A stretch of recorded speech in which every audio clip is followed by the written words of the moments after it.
السلام علیکم، کیسے ہیں آپ لوگ سب؟ میرا نام حورہ مرتضیٰ ہے۔ میرا تعلق شہر کراچی سے ہے۔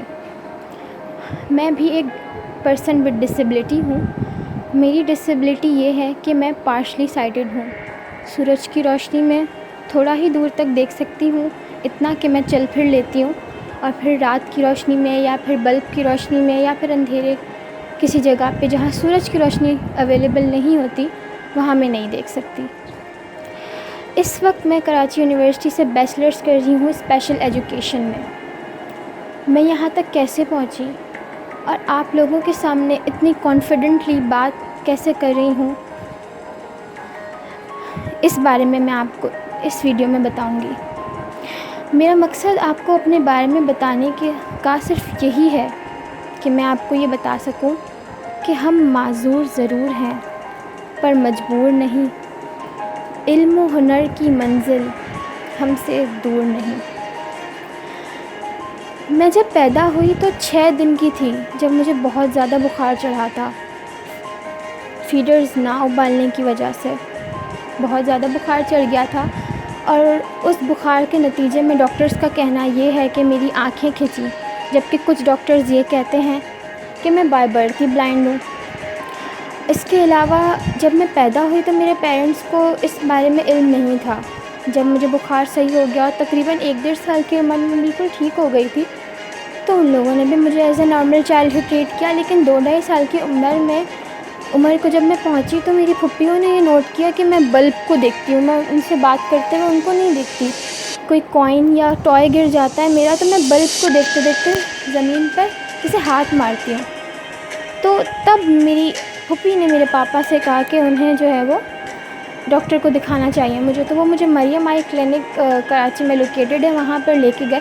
تو تب ڈاکٹر نے مجھے بتایا پاپا کو کہ یہ بلائنڈ ہے، تو پھر پاپا نے میرے بخار کا ذکر بھی کیا ہوگا، تو پھر کچھ ڈاکٹرز کہتے ہیں کہ شاید اسی بخار کی وجہ سے مجھے بلائنڈنس ہوئی۔ جب میرے پاپا کو اور میرے پیرنٹس کو یہ بات پتہ چلی تو وہ لوگ تھوڑے ٹائم کے لیے گھبرا بھی گئے کہ ظاہر سی بات ہے سوسائٹی میں مجھے کیسے وہ لوگ کریں گے۔ لیکن جب ڈاکٹر نے مجھے گلاسز لگائے، پھر میرے پیرنٹس نے مجھے ایسے ہی کہا کہ ٹھیک ہے، انہوں نے مجھے جیسے میں 2.5 سال کی تھی تبھی مجھے جو ہے وہ اسکول میں سائٹڈ اسکول میں جو ہے انہوں نے داخل کرا دیا، اور میں پلے گراؤنڈ میں نے نہیں پڑھی، ڈائریکٹ مانٹیسری سے میں نے اپنی اسکول جو ہے وہ اسٹارٹ کی، اسکولنگ سائٹڈ اسکول سے ہی میں نے اپنی اسکولنگ اسٹارٹ کی۔ بدری ہائی اسکول حیدری پہ لوکیٹڈ ہے، وہاں سے میں نے جو ہے وہ 6 کلاس تک پڑھا۔ شروع میں تو ایسے پڑھا کہ جیسے اسکول میں گیلری وغیرہ بنی ہوئی ہوتی تھی یا بڑی بڑی کھڑکیاں، تو وہاں پہ ٹیچرز مجھے ڈیسک لگا دیتی تھی پیپرز دینے میں اور اس طرح سے، اور میں بہت ٹیچرز کہتی تھیں کہ بہت میرا پک اپ مائنڈ بہت اچھا ہے، اور میں جو ہے وہ اس طریقے سے کر لیتی تھی، پڑھ لیتی تھی۔ اور جب میں پرائمری میں جیسے پہنچی نا 1 کلاس میں، ظاہر سی بات ہے پھر اسکول بلڈنگ تھوڑی سی چینج ہو گئی تھی ہماری، تو تب مجھے تھوڑی سی پرابلم ہونے لگی، پر میں کھڑکی کے پاس بیٹھتی تھی، مجھے بلیک بورڈ نہیں نظر آتا تھا، بلیک بورڈ دیکھنے کا بہت پرابلم ہوتا تھا، تو پھر اسکول والے جو ہے وہ پیرنٹس کو کہتے تھے کہ آپ آئیں، لیکن ظاہر سی بات ہے میرے پیرنٹس اتنے ایجوکیٹڈ نہیں ہیں کہ وہ آ کے اسکول میرا مطلب جلدی سے کام کر سکیں، ہینڈ رائٹنگ وغیرہ کا بھی ایشوز آتا تھا، تو پھر میں اپنے کلاس میٹ سے جو ہے وہ فوٹو اسٹیٹ کروا کے پڑھتی تھی۔ اس طریقے سے میں نے اپنی پڑھائی کنٹینیو رکھی۔ جب میں سیکنڈری میں پہنچی تو پھر اسکول والوں نے کہا کہ ویسے تو یہ بہت اچھا کور کر رہی ہیں، باقی لوگوں کے مقابلے میں کافی پیچھے تھی۔ اچھا، اسکول میں جو سائٹڈ لوگوں کا رویہ تھا میرے ساتھ، بچوں کا جو رویہ تھا وہ ایسا تھا کہ وہ مجھے بہت چھیڑتے تھے، مجھے کہتے تھے کہ پلے گراؤنڈ میں تو اس کی آئیز واپس آ جاتی ہیں، اور اسکول میں کلاس میں آ کے یہ جو ہے وہ بلائنڈ ہو جاتی ہے، اس طرح کی باتیں مجھے سننے کو کافی ملتی تھی، بٹ میں اگنور کر دیتی تھی کیونکہ میں کیا کرتی ہوں، انہیں کیسے سمجھاتی ہوں، اور نہ ہی مجھ میں اتنا کانفیڈنس تھا، میرا کانفیڈنس انہیں باتوں کی وجہ سے لو ہوتا جا رہا تھا۔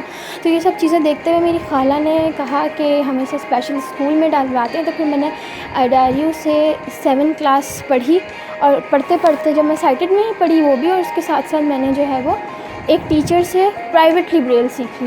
جب میں اس قابل ہو گئی کہ میں بہت اچھی بریل پڑھنے لگی تھی، اور پھر میری 2nd پوزیشن بھی آئی تھی ہاف ایئرلی میں اسکول میں 8 کلاس میں، تو پھر میں نے جو ہے وہ اپنا اسکول چینج کر لیا تھا۔ پھر میں نے rangers Quaid Azam rangers special children school سے اپنا میٹریکولیشن کمپلیٹ کیا، اور پھر BUM PCHS government girls college سے اپنا انٹرمیڈیٹ کمپلیٹ کیا.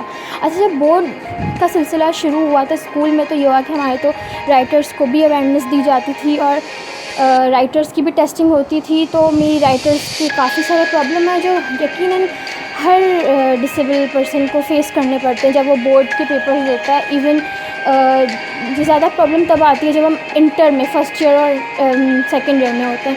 ان کی بہت ساری ریکوائرمنٹس ہوتے ہیں پر اللہ تعالیٰ رستہ نکال دیتا ہے. میں نے بھی کافی ساری پرابلمس فیس کی جیسے سائٹڈس کو ہوتی ہے نوٹس بنانے میں, ویسے ہمیں بھی ہوتی ہیں. اب جیسے سائٹڈس کو بکس اویلیبل نہیں ہوتی, ہمیں بیل میں بکس اویلیبل نہیں ہوتی. سائٹڈس کو جو ہے وہ رات بھر جاگ کے کاپیز میں کام لکھنا پڑتا ہے, پیپرز کے دوران بہت پریشانیاں اٹھانی پڑتی ہیں. ویسے ہمیں بھی ایشوز ہوتے ہیں لیکن تھوڑا سا ڈفرینٹ ایشوز ہوتے ہیں. ہم اپنے آپ کو ڈسیبل نہیں کہتے, ہم اپنے آپ کو ڈفرینٹلی ایبل کہتے ہیں. کیوں؟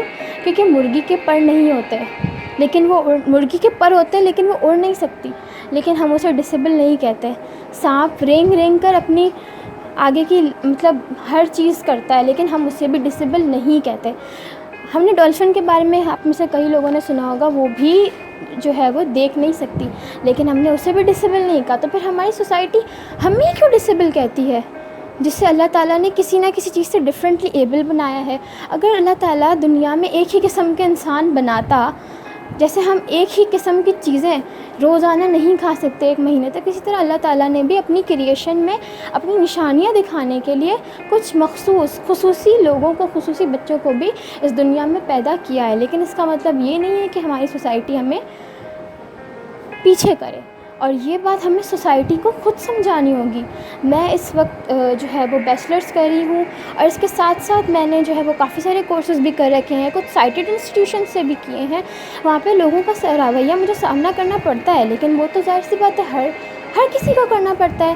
جب ہم نارملی بھی آپ لوگ جب جاتے ہوں گے کالجز میں, اسکولز میں, جب نئی کالج بلڈنگ میں جاتے ہوں گے, نئی یونیورسٹیز میں, نئے انسٹیٹیوٹس میں, تو آپ کو بھی دوست بنانے میں ٹائم لگتا ہوگا. آپ لوگوں کو بھی ان کی مینٹلٹی سے اپنی مینٹلٹی سیٹ کرنے میں ٹائم لگتا ہوگا. وہی مجھے بھی لگا, بس میرے ساتھ کویشچن تھوڑے اور قسم کے ہوتے تھے. آپ کمپیوٹر کیسے یوز کرتی ہیں, آپ یہاں تک کیسے پہنچی, وغیرہ وغیرہ. لیکن اپنے کانفیڈنس سے میں نے ہر چیز ہینڈل کی. میں جو اتنے کانفیڈنس سے آپ کو اپنے بارے میں بتا رہی ہوں, یہ کانفیڈنس مجھے سب سے پہلے اپنے فادر سے ملا, جنہوں نے جب ان کو پتہ تھا کہ میری آئی سائٹ جو ہے وہ دھیرے دھیرے چلی جائے گی, انہوں نے میری آنکھوں پر پٹی باندھ دیتے تھے وہ, اور مجھے کہتے تھے کہ جاؤ الماری ڈھونڈ کے دکھاؤ, جاؤ کچن کہاں ہے. اس طریقے سے انہوں نے مجھے ٹرین کیا کہ اب جب میں پہلے کے مقابلے میں کم دیکھ سکتی ہوں لیکن میرا کانفیڈنس پہلے کے مقابلے میں زیادہ بڑھا. اس کے بعد سیکنڈلی میرے ٹیچرز ہیں, میرے اسکول کے, میرے کالجز کے اور میرے یونیورسٹیز کے, میرے انسٹیٹیوٹس کے, جنہوں نے مجھے بہت کانفیڈنس دیا ہے. آپ لوگ بھی اپنے ٹیچرز سے بہت کچھ سیکھ سکتے ہیں اور ٹیچرز کو آئیڈیل بنا کے آپ اپنی لائف جو ہے وہ گزار سکتے ہیں. اچھا سیکنڈلی چیز میں اپنا انٹروڈکشن یہاں پہ تھوڑا سا سمیٹتے ہوئے اس چیز پر آؤں گی کہ اویئرنیس. زیادہ ہمیں ہر چیز میں ہم لوگ اویئرنیس کا نام لے رہے ہوتے ہیں, تو سب سے پہلے اسٹوڈنٹ سے بھی زیادہ میں یہ سمجھتی ہوں کہ سب سے پہلے پیرنٹس کو اویئرنیس دینے کی ضرورت ہے. کیونکہ جیسے آپ لوگوں نے میری اسٹوری میں سنا کہ مجھے میرے پاپا نے سب سے پہلے وہ کیا, سارے ان سے لڑ کر اور اسکول والوں کو فیس کر کر اور میری آنکھوں پہ پٹی باندھ کر, اور ہر طریقے سے, کیونکہ میں ایک مڈل کلاس فیملی سے بلانگ کرتی ہوں, تو رائٹر کی فیس, پھر بریل کی جو ایکسیسریز ہوتی ہیں, آپ کو پتہ ہے کہ سلیٹ وغیرہ, پیپرز وغیرہ, ہر چیز انہوں نے ویسے ہی کی جیسے کہ ہر پیرنٹس اپنے نارمل بچوں کے لیے تعلیم حاصل کرنے کے لیے کرتے ہیں. میں اپنے گھر میں سب سے بڑی بیٹی ہوں اور پھر میری چھوٹی بہن ہے, لیکن پڑھائی کے معاملے میں کوئی بھی ٹرپ پہ جانا ہوتا ہے, کسی پکنک پہ جانا ہوتا ہے, کسی میں سیمینارز میں گئی ہوں, میں ایک دفعہ حیدرآباد گئی ہوں, ایبٹ آباد بھی گئی ہوں, ویمن بلائنڈ کرکٹ ٹیم میں میرا سلیکشن بھی ہوا تھا. تو سب کچھ اسی لیے کیونکہ میرے پیرنٹس نے مجھے سپورٹ کیا. مجھے کوئی بھی پرابلم آتی تھی, میرے پاپا مجھے سپورٹ کرتے تھے کہ نہیں میں بات کر لوں گا, ہمیں نہیں پتہ کہ آگے کیا ہوگا لیکن ابھی جتنا ہے اتنا تم کرو. تو سب سے پہلے میری نظر میں پیرنٹس کو اویئرنیس دینی چاہیے. پیرنٹس کو یہ کہنا چاہیے کہ جیسے ایک مت ہے, ہماری سوسائٹی نے ایک مت بنا دیا ہے کہ اگر ایسا بچہ آپ کے گھر میں پیدا ہو رہا ہے یا پھر وہ کسی انجری میں آ کے ڈسیبل ہو جاتا ہے, کسی بھی چیز سے ڈسیبل ہو جاتا ہے, ٹھیک ہے, تو ہماری سوسائٹی یہ سمجھتی ہے کہ پیرنٹس کا فالٹ ہے, پیرنٹس گنہگار ہیں. اس طرح سے پیرنٹس پھر سوسائٹی والوں کی باتیں سن کر جو اپنے بچے کو ودڈرا سچویشن میں لے آتے ہیں کہ وہ سوسائٹی سے اپنے بچوں کو ودڈرا کرنا شروع کر دیتے ہیں. ٹھیک ہے. تو ہمیں سب سے پہلے پیرنٹس کو موٹیویشن دینی چاہیے, انسپریشنز ہمارے پاس دینی چاہیے, کیونکہ ہمارے پاس بہت ساری ایگزامپلز موجود ہیں. اور جب تک ظاہر سی بات ہے اسکول یا کسی بھی انسٹیٹیوٹ میں بچہ جو ہے وہ 6 سے 7 گھنٹے ہی گزارتا ہے, لیکن سب سے زیادہ وہ اپنے گھر میں گزارتا ہے. تو اس لیے گھر میں اس کو ایسا ماحول دینا چاہیے کہ وہ اپنے آپ کو الگ نہ سمجھے. اسے یہ بات کا احساس ضرور دلانا چاہیے کہ ہاں, تاکہ اس میں اوور کانفیڈنٹ نہ آ جائے کہ دیکھو یہ چیز تم کر سکتے ہو, یہ چیز نہیں کر سکتے, اس کے بدلے میں تم یہ چیز کر سکتے ہو. مجھے ڈاکٹر بننے کا بہت شوق تھا, لیکن جب میں ڈاکٹر نہیں بن سکی تو میں نے اپنی یہ توجہ اس طرف کر لی کہ اب میں اتنا پڑھوں گی کہ میں PhD کر کے ڈاکٹر بن جاؤں. تو خیر, تو اس طریقے سے ہمیں پیرنٹس کو سب سے پہلے موٹیویٹ کرنا چاہیے. جب پیرنٹس کی موٹیویشن ہو جائے گی, پیرنٹس اپنے بچوں کو اس طریقے کے بچوں کو یعنی اسپیشل چائلڈ کو ٹریٹ کرنے شروع کر دیں گے, اسپیشل چائلڈ کو سوسائٹی کی طرف لانا شروع کر دیں گے, اس کے بعد پھر بچے کی ٹریننگ بھی ضروری ہے. دیکھیں اویئرنیس ہر کسی کی ہونی چاہیے, بچے کی کیوں, کیونکہ ابھی تو وہ ظاہر سی بات ہے گھر میں اس کو احساس نہیں ہوا, اس کے پیرنٹس بہت اچھے ہیں, اس کے بہن بھائی اس کے ساتھ اچھے ہیں, لیکن جب وہ میچورٹی کی طرف جائے گا, جب وہ میچور ہونا شروع ہوگا, جب وہ ایڈلٹ ایج میں آئے گا, تو پھر وہ سوسائٹی کے رویوں کو برداشت کرے گا. تو پھر وہ یہ سمجھے گا کہ میرے پاپا یا مما نے مجھے اس بارے میں نہیں بتایا. تو اس لیے اس کو بھی اس سچویشن کے لیے تیار کرنا چاہیے کہ دیکھو سوسائٹی کو, تمہیں اپنے آپ کو سوسائٹی کو خود منوانا ہے, تمہیں اپنی لائف ایک چیلنج کی طرح لینی ہے. یو آر ڈفرینٹلی ایبل, تمہیں اپنی لائف گزارنی تو ہے, لیکن تمہارے لائف گزارنے کے طریقے الگ ہوں گے.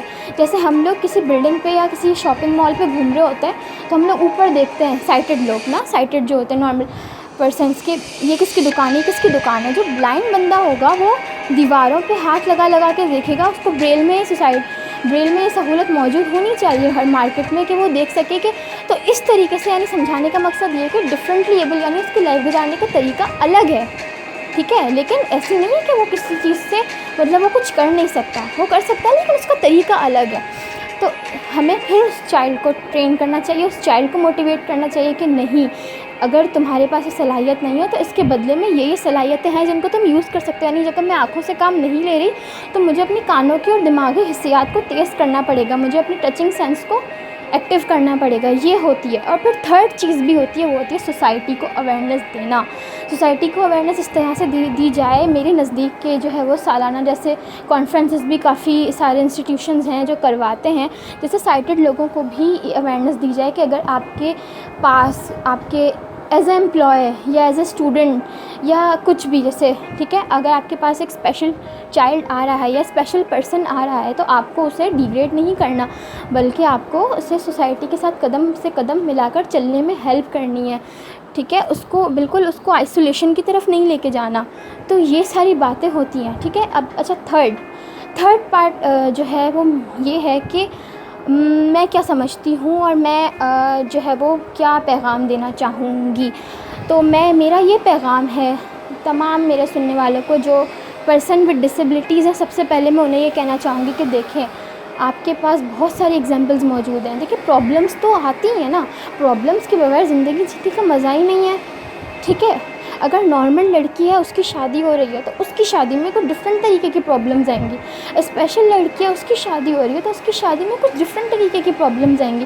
پرابلمس تو ہر جگہ ہوتی ہیں, ٹھیک ہے. اگر جیسے کوئی سائٹڈ وومن ہے, وہ اپنا گھر چلا رہی ہے, اس سے سارے کام کاج کرنے میں لائٹ چلی جاتی ہے تو وہ کیسے ہو جاتی ہے کہ لائٹ آئے گی تو کام کروں گی.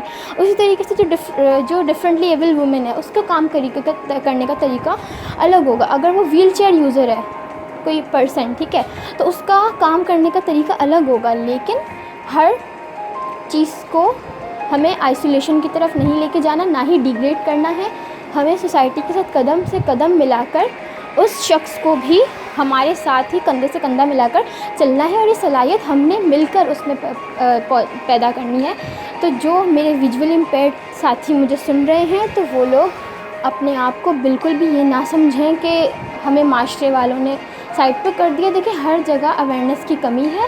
ہمیں اپنے کردار سے لوگوں میں اویئرنیس پیدا کرنی ہے, اپنے عمل سے لوگوں میں اویئرنیس پیدا کرنی ہے. اور پھر اگر ہم اس قابل ہو جائیں گے تو پھر ہم لوگوں کو مل کر اویئرنیس سیشنز کے تھرو بھی ان میں اویئرنیس پیدا کر سکیں, کیونکہ اب دنیا بہت زیادہ واسٹ ہو گئی ہے. ہم گلوبلی اور ہر طریقے سے کنیکٹ کر کے انہیں سمجھا سکتے ہیں. لیکن سب سے پہلے ہمیں اپنے آپ کو مضبوط کرنا پڑے گا. سیکنڈلی, جو میرے سائٹڈ فرینڈز مجھے سن رہے ہیں, جو ویورز مجھے سن رہے ہیں, ان کو میں یہ پیغام دوں گی جو کہ میں نے اپنی پوری اسٹوری میں بھی یہی دیا ہے کہ اگر آپ کے پاس as a employee, as a student, یا آپ کو کوئی ایسا دکھ جاتا تو آپ کو اس پہ رحم نہیں کھانا، ہائے اللہ بیچارہ اس طرح کہہ کر اسے بالکل بھی اپنے آپ سے الگ فیل نہیں کرانا. آپ نے یہ سوچنا ہے کہ اللہ تعالیٰ کی کریشن ہے. جیسے کہ ہم لوگ مریہ سوات کی طرف جاتے ہیں تو ہمیں بالکل دوسرا نظارہ دیکھنے کو ملتا ہے، ہم اسے اللہ تعالیٰ کی کریشن سمجھ کر اللہ اکبر کہہ اٹھتے ہیں نا. تو اسی طریقے سے یہ جو اس طریقے کے جو ڈفرینٹلی ایبل پرسنز ہوتے ہیں وہ بھی اللہ تعالیٰ کی کریشن ہے. تو ہمیں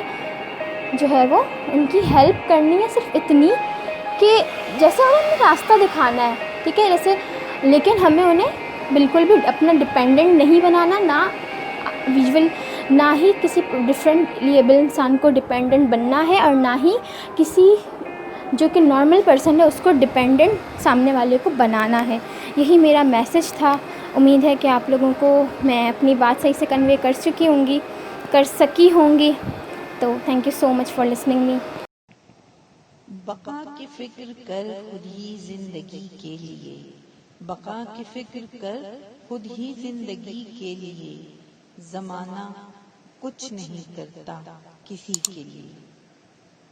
اسی شعر پہ آج کی ویڈیو کا اختتام کرتے ہیں، اور یقیناً آپ نے ہماری اس ویڈیو کو دیکھا ہوگا اور اس میں بہت کچھ سیکھنے کی کوشش کی ہوگی یا سیکھا ہوگا کہ زندگی چاہے کتنی مشکل ہو، لیکن جو زندگی کو گزارنا چاہتے ہیں، جو کچھ حاصل کرنا چاہتے ہیں، وہ حاصل کر گزرتے ہیں. تو ہم سب کی دعائیں حفرہ مرتضیٰ کے ساتھ ہیں کہ اللہ پاک انہیں اپنی زندگی کے ہر میدان میں کامیاب و کامران کرے.